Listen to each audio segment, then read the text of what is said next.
श्रीमान BL वर्मा जी, गुजरात राज्य के सहकारिता मंत्री श्री जगदीश पंचाल जी, RBI के निर्देशक श्री सतीश मराठे जी, सहकार सचिव भारत सरकार श्री देवेंद्र कुमार सिंह जी, NDDB के अध्यक्ष श्री मिनेश शाह जी, राष्ट्रीय सहकारी डेयरी संघ के अध्यक्ष श्री मंगलजीत राय जी, इसके MD श्री KC सुपेकर जी, और जिस कैंपस में कार्यक्रम हो रहा है, इस कैंपस के फॉरेंसिक साइंस यूनिवर्सिटी के कुलपति श्रीमान JM व्यास जी, और आज के कार्यक्रम में यहाँ आए हुए सभी भाइयों और बहनों को नमस्कार। कार्यक्रम लंबा हो गया है तो मैं बहुत ज्यादा नहीं बोलूंगा। मैं इसलिए कह रहा हूं कि कम बोलूंगा कर आपको सुनने की अवस्था ठीक ठाक करना, आपको मुक्ति करने के लिए नहीं बोल रहा, ग्रास्पिंग आपका ठीक हो इसलिए बोल रहा। सबसे पहले तो मैं आज राम भगवान श्री राम का जन्मदिन है, रामनवमी है, आज ही चैत्र नवरात्रि की समाप्ति है। रामनवमी की पूरे देश भर को बहुत बहुत शुभकामनाएं देना चाहता हूं। यहाँ की देखता है कैंपस के बच्चे भी आए हुए हैं, विशेषकर वो बच्चों को, युवाओं को मेरा बहुत अधिक आग्रह है कि राम के जीवन को बारीकी से बहुत पढ़ना है। आपको मालूम भी नहीं पड़ेगा कि आपने क्या प्राप्त किया। मैं इस सिफारिश आपको कोई रिलीजियस कारणों के कारण नहीं करता।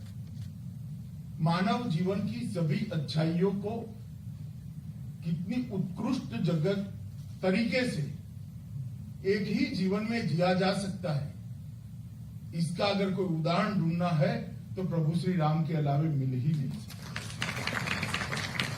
आदर्श बेटा कैसा हो कि पिता के एक ही बात पर 14 साल तक वन में चला जाए। आदर्श पति कैसा हो जो घनघोर युद्ध कर विश्व के सबसे शक्तिशाली व्यक्ति के साथ भालू और वानरों के साथ भिड़ जाए पत्नी के सम्मान के लिए। आदर्श राजा कैसा हो, अपने प्राण से भी प्रिय पत्नी की टीका सुनकर जनता के सम्मान के लिए पत्नी को जंगल में भेज दे। आदर्श सेनापति कैसा हो, आदर्श राजा कैसा हो जो अपने राज्य के अंदर सुशासन इस प्रकार से करे कि युगों के बाद भी 12-13 हजार सालों के बाद भी आइडियल स्टेट की कल्पना में राम राज्य अपने आप जुड़ जाता है। और अगर इसको ध्यान से समझना है तो राम के जीवन को सिर्फ रामायण को एक कहानी है नाते नहीं, रामायण को सभी प्रकार की व्यवस्थाओं की दृष्टि से पढ़ना पड़ेगा।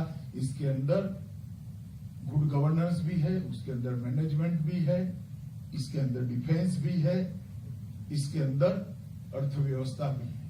ये सारे पहलुओं को अगर समझना है तो एक ही व्यक्ति को समझना चाहिए। और एक जीवन ऐसे जिया एक व्यक्ति ने जो इतने सालों के बाद इसकी बर्थडे मनाने के लिए कोई निमंत्रण पत्र की जरूरत नहीं पड़ती।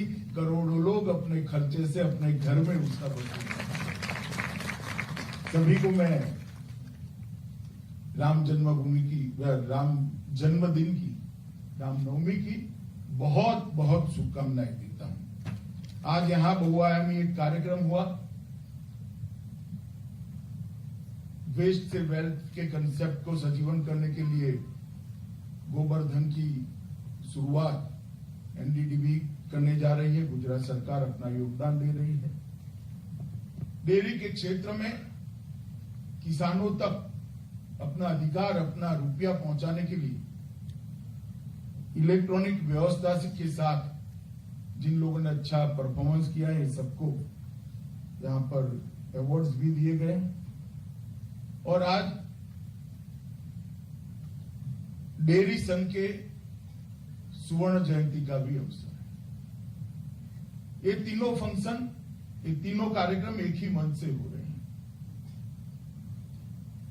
मैं सबसे पहले तो एनसीडीएफआई के साथ संबंध 223 जिला सहकारी दूध उत्पादक संघ, 27 राज्य संघ और अनेक ग्रामीण दूध उत्पादक समितियों को, सहकारी समितियों को बहुत बहुत बधाई देना चाहता हूं। ये कोऑपरेटिव आंदोलन ने न केवल दूध के क्षेत्र के अंदर भारत को आत्मनिर्भर किया, भारत की आने वाली पीढ़ियों को पोषण युक्त बनाकर न्यूट्रिशन का सबसे बड़ा प्रॉब्लम सॉल्व करने में अगर किसी का योगदान है तो सहकारिता आंदोलन का और दुग्ध उत्पादन समितियों का। हम कल्पना ही नहीं कर सकते अगर एनसीडीएफआई न होता, अगर त्रिभुवनदास पटेल के नेतृत्व में अमूल की शुरुआत न हुई होती, ये कोऑपरेटिव दूध के क्षेत्र में किस प्रकार से देश के आर्थिक ताकत बनकर उभर सकता है, इसकी कल्पना सरदार पटेल, मोरारजी देसाई और त्रिभुवनदास ने न करी होती तो आज न्यूट्रिशन के मामले में हम कहां होते, इसकी कल्पना करते ही एक भयावह चित्र हमारे सामने खड़ा होता। देखिए, दूध के क्षेत्र में कोई प्रॉब्लम नहीं है, दलहन और तिलहन में आज भी प्रॉब्लम है, क्योंकि यहां पर कोऑपरेटिव स्ट्रक्चर मजबूत होकर अनेक राज्यों के अंदर अपना काम अच्छे से किया है और इसके अंदर एनसीडीएफआई की भी बहुत बड़ी भूमिका है। एक अम्ब्रेला ऑर्गेनाइजेशन के है जिसके तहत सभी राज्यों के दूध संघ काम करते हैं, जिला संघ काम करते हैं और अंततोगत्वा ग्राम की सहकारी दूध समिति काम करती है। अभी एक सेमिनार में मैं गया था,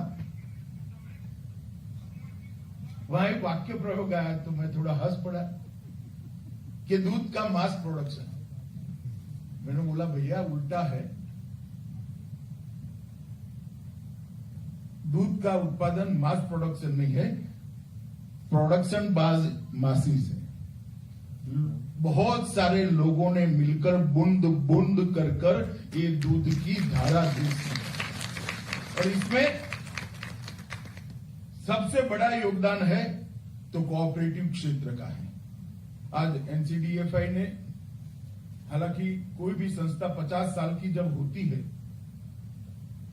तो ऐसा कहते हैं कि वो कालबाह्य हो जाती है, क्योंकि समय बदलता है, संस्था जस की तस चलती है और धीरे धीरे धीरे समय उसको बिन उपयोगी बना देता है। तो सुवर्ण जयंती एक सभी अच्छे कामों को याद कर कर गौरव महसूस करने का समय तो है ही, परंतु आज के समय में कितना परिवर्तन करना पड़ेगा उसका भी समय होता है। अगर ये आत्मचिंतन नहीं होता है तो संस्थाएं अपने आप को इरेलीवेंट कर देती, वो संस्थाएं कालबाह्य हो जाती है, क्योंकि समय परिवर्तनशील है। संस्थाएं संविधान से चलती है, संविधान समय के साथ मेल नहीं खाता है, तो संस्थाओं को परिवर्तन करने के लिए भी मैं मानता हूं कि सुवर्ण जयंती से ज्यादा अच्छा मौका नहीं होना है। और अब समय आ गया है मित्र कि दूध के क्षेत्र में हम दुनिया में सबसे बड़े उत्पादक बनने से संतोष करने का समय नहीं है। अभी भी मैं देखता हूं देश के नक्शे को, ढेर सारे क्षेत्रों के अंदर जहां पानी की उपलब्धता बहुत अच्छी है, जहां उपजाऊ भूमि है, वहां पर उसका कंट्रीब्यूशन देश के टोटल दूध उत्पादन के लिए नहीं है। सोडी साहब मेरे साथ चिंता से देख रहे हैं कि सब करने लगे तो अमूल का क्या होगा। अरे पूरी दुनिया पड़ी है, सोडी साहब क्यों चिंता कर रहे हैं। उत्तर प्रदेश, मध्य प्रदेश, झारखंड, अभी भी बिहार बहुत सारी संभावनाओं का दोहन करना बाकी है। वहां छोटे छोटे प्रॉब्लम्स हमारा रास्ता रोककर खड़े। अभी मैं थोड़ा जल्दी आ गया था, हमारे साथियों के साथ चर्चा करता था। उत्तर प्रदेश की बात निकली तो गुजरात में 19,000 कोऑपरेटिव सोसाइटी है, उसमें से 18,000 कार्यरत है। उत्तर प्रदेश के अंदर 16,000 और कार्यरत की संख्या तो इससे भी कम है, 7,000। उत्तर प्रदेश जैसा बड़ा राज्य किसी देश के जितना दूध उत्पादन कर सकता है, वहां सारी संभावनाओं को, सारी पॉसिबिलिटीज को एक्सप्लोर करना बाकी है। संभावनाओं का दोहन की प्रचुर मात्रा में पॉसिबिलिटी पड़ी है और इसको हमने एक्सप्लोर करना है। और मैं आज राष्ट्रीय डेयरी का जो संघ है NCDFI को कहकर जाना चाहता हूं कि आप ये पूरी संभावनाओं का दोहन हो, इसके लिए आपके फेडरेशन ने काम करना चाहिए, संघ ने काम करना चाहिए। और एक एक राज्य के बीच में कठिनाई क्या है, मैं एक ऐसा व्यक्ति हूं जिसके पास बहुत समय होता है, आप मेरे पास जरूर आइए, आपके लिए पूरा समय। राज्य सरकारों को साथ रखकर करना पड़ेगा, मगर हम अच्छा करने जाते हैं तो कोई क्यों ना बोलेगा, सभी लोग हमारा सहयोग। अगर एक मिल्क कोऑपरेटिव बन गई है और वो बैंकरप्ट हो गई तो दूसरी नहीं बन सकती। क्या हम कानून नहीं बदल सकते? बदल सकते। कानून का प्रोविजन है तो अब बदलना पड़ेगा कि 5 साल से ज्यादा जितना का ऑडिट वर्क डी है या तो जो मिल्क कोऑपरेटिव सोसाइटी काम नहीं करती वहां नई रजिस्टर हो सकती है और पुरानी को बैंकरप्सी के सिद्धांतों के तहत लिक्विडेशन कर सकते हैं। ऐसे छोटे छोटे हर्डलों के कारण ये रुका। तो सबसे पहला काम है NCDFI का कि सभी राज्यों की पॉसिबिलिटी को एक्सप्लोर करने के लिए जो हर्डल्स है इसको लिस्ट आउट करें। दूसरा काम है उत्पादन बढ़ाओगे तो दुनिया में दूध बेचना पड़ेगा और अगर दुनिया में दूध बेचना है तो स्पर्धा से बेचा जाएगा। अभी तो हमने इंपोर्ट को रोक कर रखा है, इसलिए आप कितने भी दाम बढ़ाओ कोई बोलने वाला नहीं है आपको। मगर जब दुनिया के बाजार में जाओगे तो स्पर्धा होगी, तो दूध के उत्पादन को भी, इसकी कॉस्ट को भी नीचे लाने के लिए काम करना पड़ेगा। और इसमें मुझे लगता है नस्ल सुधार, इस पर बहुत काम करने की जरूरत है। हालांकि हो रहा है काम, परंतु अभी भी बहुत काम करने की जरूरत है। गोबर का उपयोग और उससे एडिशनल इनकम कैसे हो, प्रधानमंत्री जी ने गोवर्धन की बात कही है, मैं बाद में इस पर बात करूंगा। तो गोबर के उपयोग को बढ़ाना, अच्छी नस्ल के पशुओं के बारे में काम करना, प्रोसेसिंग कॉस्ट को नीचे लाना, धीरे धीरे कोऑपरेटिव दूध उत्पादक संघों की स्थिति सरकारी संस्थानों जैसी नहीं होनी चाहिए। इन्होंने विश्व के तुलना में अपनी प्रोसेसिंग कॉस्ट कितनी है और कितनी नीचे ला सकता है, इसका बहुत सजगता के साथ आत्मचिंतन करना चाहिए, इसका रिव्यू करना चाहिए और प्रोसेसिंग कॉस्ट को भी नीचे लानी और पशुओं के पोषणक्षम आहार की कीमत को भी नीचे लाना पड़ेगा। अगर ये 4 चीजें हम करते हैं तो दूध के उत्पादन की कॉस्ट को हमें नीचे लाना चाहिए और एक्सपोर्ट के लक्ष्यांकों को ऊंचा कर दुनिया भर में भारत के दूध और दूध की बनावटें, दूध की प्रोडक्ट्स चली जाए, इसके लिए हमने तैयारी अभी से करनी चाहिए। क्योंकि दूध उत्पादन जब बढ़ेगा तो कहां बेचेंगे? बड़ा अब बहुत बड़ी जगह नहीं बची है, हम आत्मनिर्भर हो चुके हैं दूध के उत्पादन में, मगर दूध उत्पादन बढ़ने की बहुत संभावना है। तो दुनिया में अगर उसको बेचना है तो ये 4 क्षेत्रों से हमने कॉस्ट नीचे लाने का प्रयास करना चाहिए। इसके साथ साथ किसानों को डेयरी के माध्यम से ही मधुमक्खी पालन में जोड़ सकते हैं क्या? प्राकृतिक खाद के उत्पादन में जोड़ सकते हैं क्या? इस प्रकार के आनुषंगिक इनकम बढ़ाने के लिए भी मुझे लगता है डेयरी संघ, NDDB और विशेषकर अमूल में काम करना चाहिए। अगर ये पूरा संपुट बनाकर किसान की आय को आप मजबूत कर लेते हो तो दूध की कॉस्ट को न भी बढ़ाया आगे पर तो हमें इसका फायदा होगा। और मैं मानता हूं मधुमक्खी मधुमक्खी उत्पादन के लिए बहुत सारी संभावनाएं, विश्व भर में हम यहां से बहुत अच्छा मधु भेज सकते हैं और उसके उत्पादन की सभी संभावनाओं को हमें एक्सप्लोर करना चाहिए। और एक इंफ्रास्ट्रक्चर बना हुआ है गुजरात जैसे राज्य में, तमिलनाडु जैसे राज्य में, कर्नाटक जैसे राज्य में, बिहार जैसे राज्य में भी हर गांव में आपकी प्रेजेंस, किसानों के साथ संपर्क और एक प्रकार से किसान के साथ रोज का संपर्क। अगर आप उसको मधुमक्खी पालन के साथ जोड़ देते हो तो मधु को कलेक्ट करने के लिए कोई नए इंफ्रास्ट्रक्चर की जरूरत नहीं है। आप ही की व्यवस्था से कलेक्ट होकर एक्सपोर्ट हो सके, इस तरह से पैकेजिंग होकर दुनिया भर में जा सकता है। गोबर कलेक्शन के लिए कोई नई व्यवस्था करने की जरूरत नहीं, व्यवस्था बनी हुई। इसका मल्टी डायमेंशनल प्रयोग हम कैसे कर सकते हैं, उस दिशा में सोचने की जरूरत है। मैं सब तो जरूर कहता हूं, मगर साथ में डेयरी के क्षेत्र में भारत ने जो चमत्कार किया है उसका बहुत बहुत मन से समर्थन करता हूं और इस क्षेत्र के साथ जुड़े हुए सभी लोगों को मन से बधाई भी देता हूं। क्योंकि मैं गुजरात से आता हूं, मैंने देखा है, मेरे गांव की ही बात नहीं की, हमारे गांव में डेयरी आई उसके पहले और डेयरी आई उसके बाद गांव में क्या परिवर्तन आया है हमने देखा है।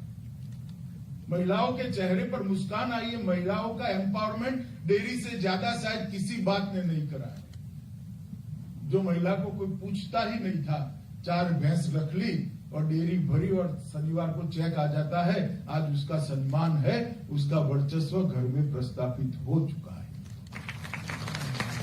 महिला एम्पावरमेंट करने में डेयरी का बहुत बड़ा योगदान है और गुजरात की समृद्धि का राज वो भी त्रिभुवन दास भाई ने शुरू किया हुआ, डॉक्टर कुरियन ने आगे बढ़ाया हुआ हमारा दूध का सहकारिता आंदोलन। और मैं तो चाहता हूं कि हर राज्य में इस प्रकार से काम हो।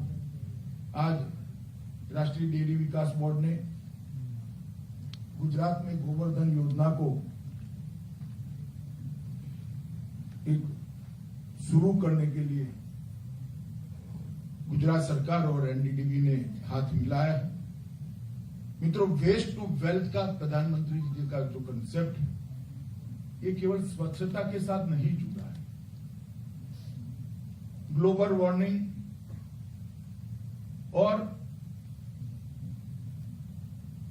बदलते हुए जलवायु परिवर्तन, ये दोनों का उपाय भी उसमें, स्वच्छता इसी में समाहित है और उसके साथ में प्राकृतिक खेती का फायदा भी मिलने वाला है।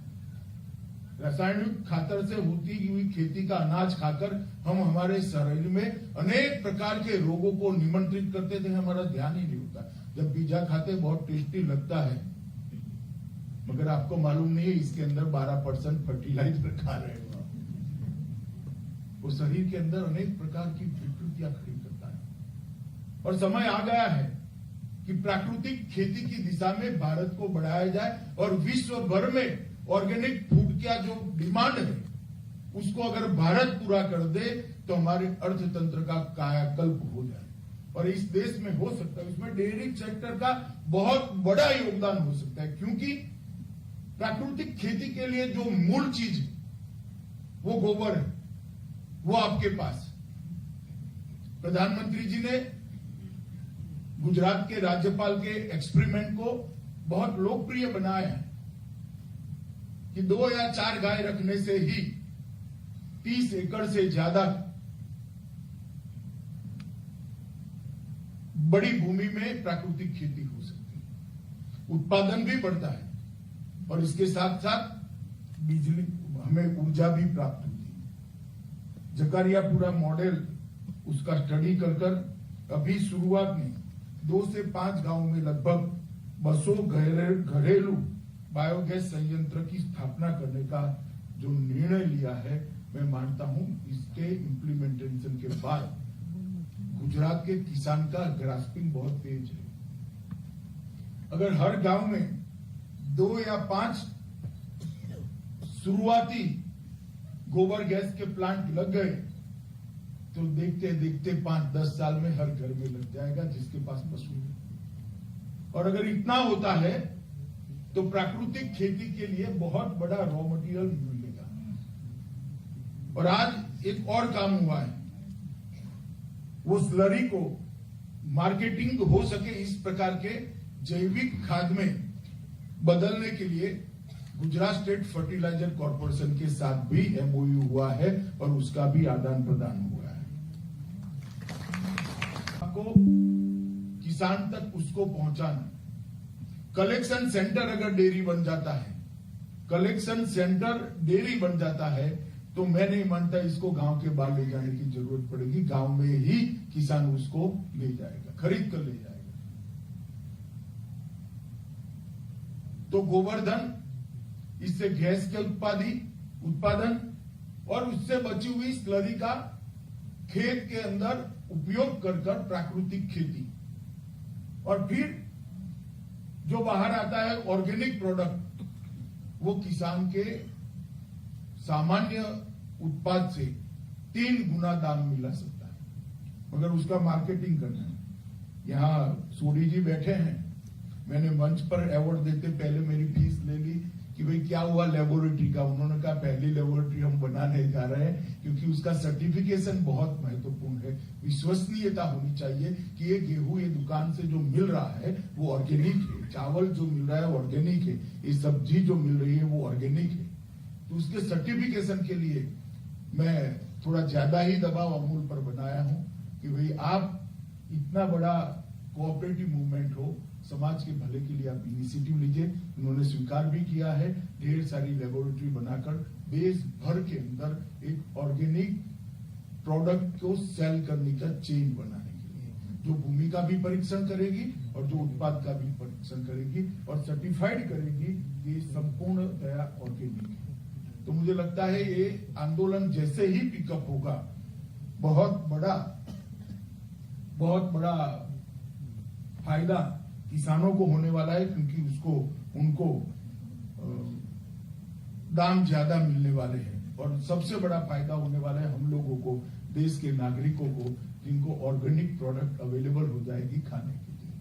फिर तो एक बात है, लड़कियां हंस रही मेरे सामने देखकर, फिर एक बोर्ड भी आप देखोगे कि ऑर्गेनिक पिज्जा यहां मिल रहा है। तो इस प्रकार से मैंने पहले ही क्या मल्टी डायमेंशनल कार्यक्रम और सब कोऑपरेटिव के आधारित, मुझे इस बात का बहुत बड़ा संतोष है कि आज बहुत ज्यादा काम यहां पर हो रहा है।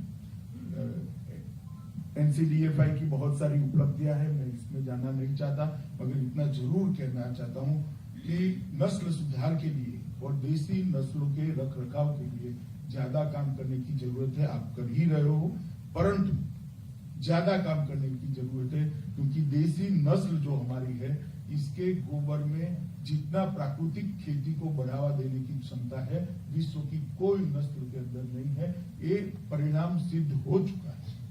तो हमारी देसी नस्लों को हम कैसे संभाल कर रख सकते हैं, इसके दिशा में भी करना चाहिए। ई मार्केट के व्यवसाय में लेन देन 267 करोड़ था 2015 में इस क्षेत्र में, अब 21-22 में 4,827 करोड़ तक पहुंचा है।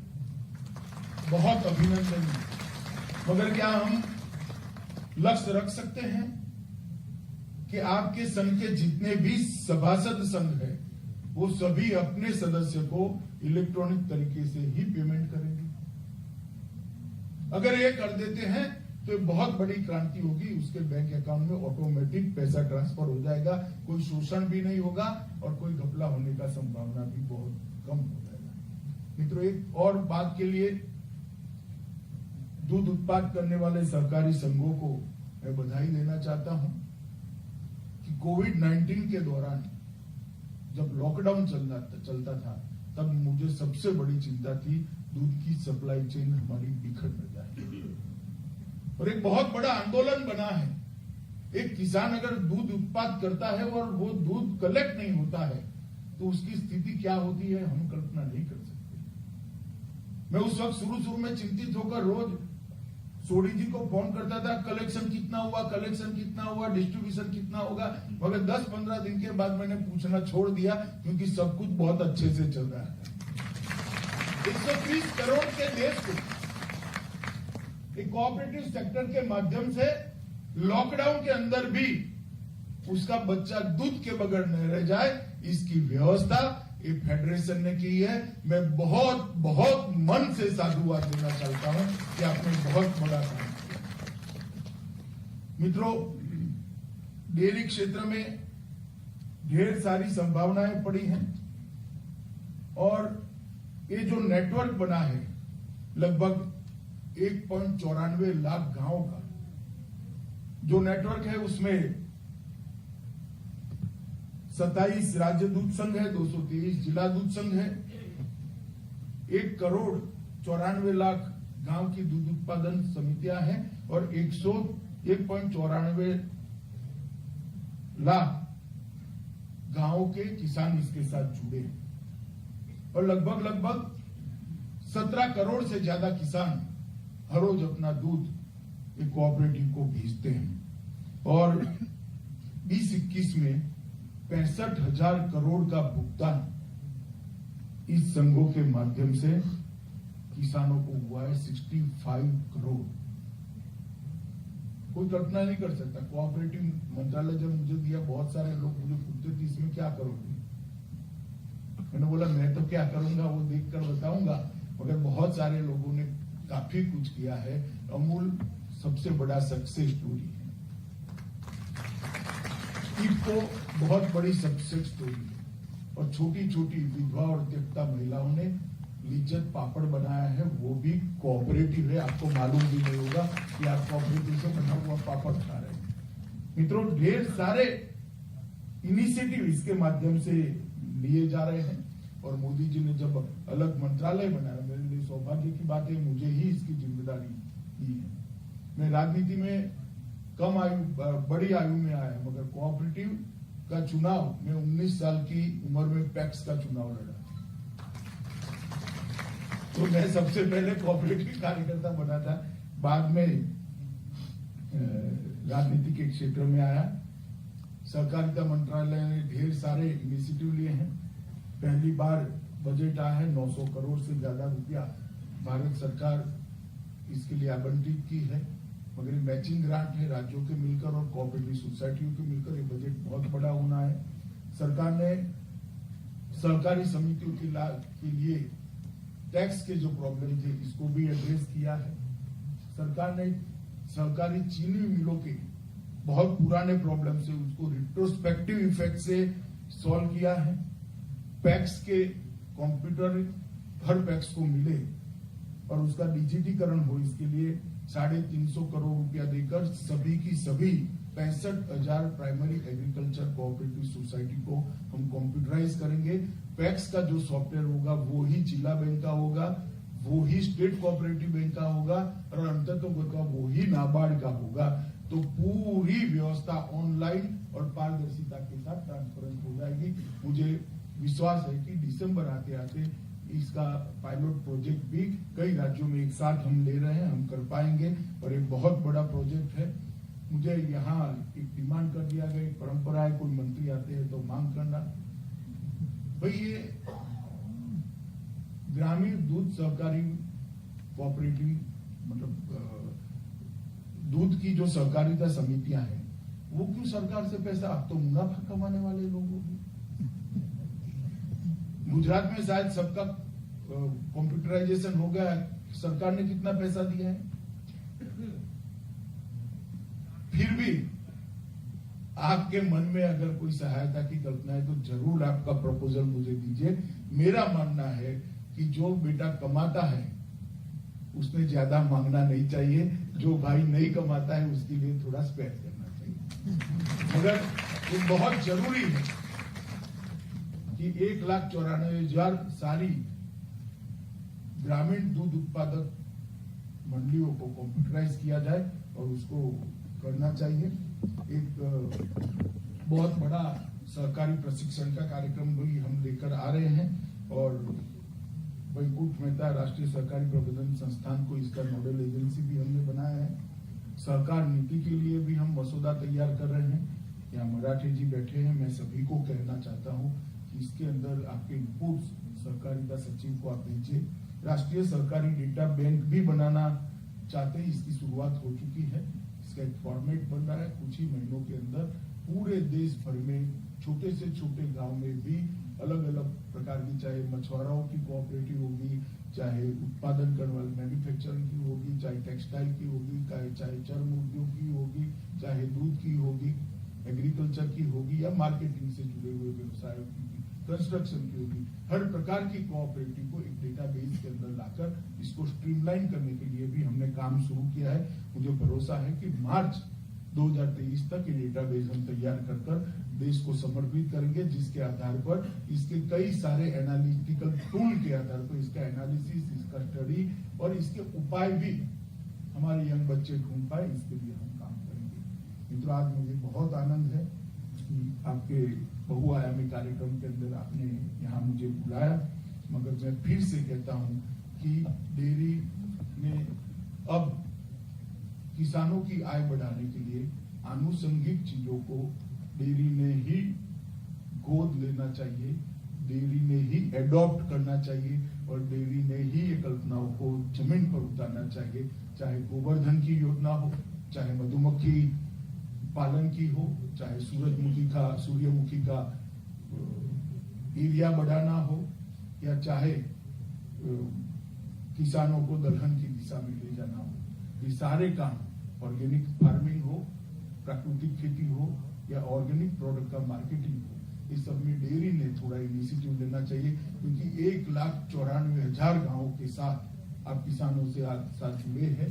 ये इंफ्रास्ट्रक्चर का मल्टी डायमेंशनल उपयोग कैसे हो, उस दृष्टि से देखना चाहिए। अंत में आप सभी का बहुत बहुत धन्यवाद करकर मारी ખૂબ જ ધન્યવાદ માનનીય શ્રી અમિત શાહજી, કેન્દ્રીય ગૃહ અને સહકારિતા વિભાગ. આપે પ્રાકૃતિક ખેતી, NCDFI જેવા અનેક કેવી રીતે પોતાના ધ્યેય સિદ્ધ કરે એ વિશે જણાવ્યું. અને હવે ઇન્વાઇટ કરીશું શ્રી કેસી સુપેકરજીને.